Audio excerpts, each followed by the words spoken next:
your first ever Tour de France stage and helping Bardet to win. It's amazing. I don't have any words for it. Yeah, we had the plan to coming, first weekend be there, and yeah, I was in the break.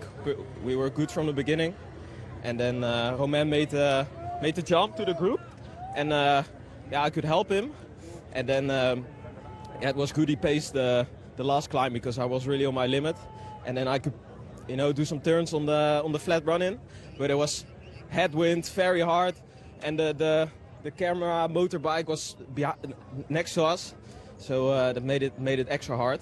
But then, yeah, when the last straight was so long, and I could see the peloton, and then it was just head down, and push the last energy out of my legs. You are still new in pro cycling. What you coming from another sport, you had the biggest race at the Tour, and you just were a big part of the first win here. You're gonna be in the Maillot Jaune, your teammate. Can you believe what you've been part of? Maybe in a few hours I'll realize it. But yeah, now it's just unbelievable. Thank you, Frank. Frankie. What a start for the young Dutchman.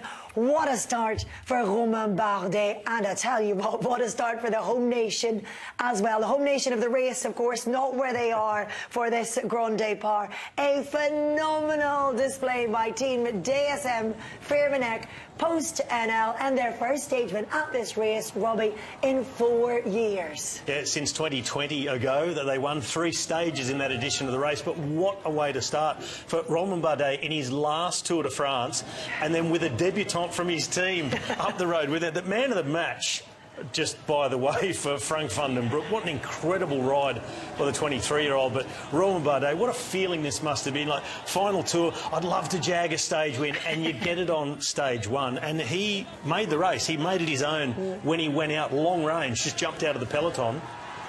And this is how it ended. What an absolute dream. And to hold off the marauding pack like that as well, Danny, just to add a little bit of extra tension to the day. I know, we thought they were going to get caught, didn't we? It was a headwind finish, like they said. But yeah, what a ride from the two of them. You would say it was a tactical masterclass from the team. They were in control all day, weren't they? Active at the start of the day when the riders were trying to get into the break. Had Frank van den Broek there, of course, and then Bardet coming across. And what a win, like Robbie said, in his final year, his final Tour de France. He's going to retire, I believe, after the Dauphiné next year and then go into gravel racing. Yeah, and he takes the yellow jersey today, and he manages to stay in the race because that was a near miss at the end, wasn't it? A near miss for wow. I mean, yeah. I mean, it's just an incredible day though today, and I think it's very clear that they had a plan to do that today. Right from the get-go, they wanted to go on the attack. We saw Bardet in early moves.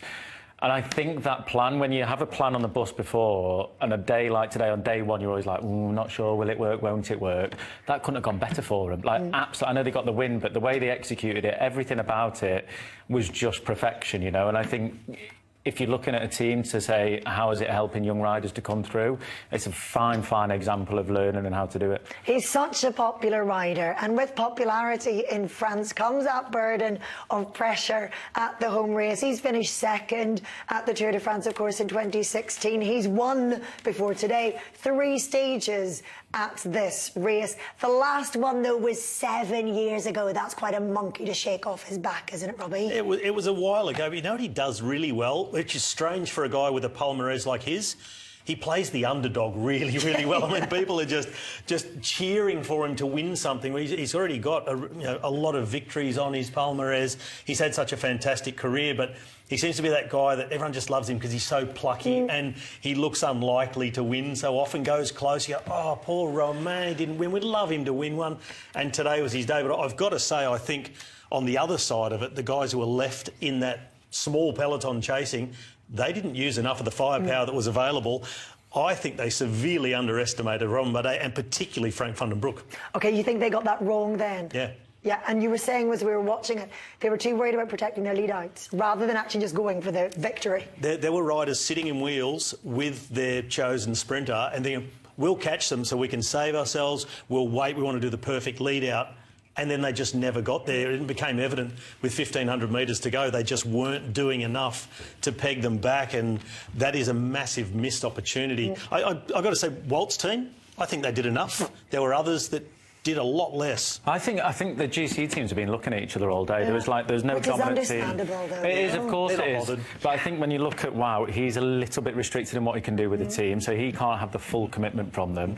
And then Trek at the same time, Mads is hanging on all day, like he's on his limit on every climb, so they can't bring any time back on the climb. And then when you get to that point, like, right, we can ride, they started to ride, but it's just at the right moment, but the only moment they can do it on. So they're in a really tough situation. But I think in a group like that, you don't need a lead out. You need commitment to bring them back first. The sprinter will sort itself out, exactly. I tell you what, though, Visma Lisa Bike saying that they brought the most subpar Wout van Aert they've ever brought to the Tour de France. I called it, didn't I? He was third best of all the rest. He's not subpar. He's still looking absolutely flying. It is Wout van Aert after all.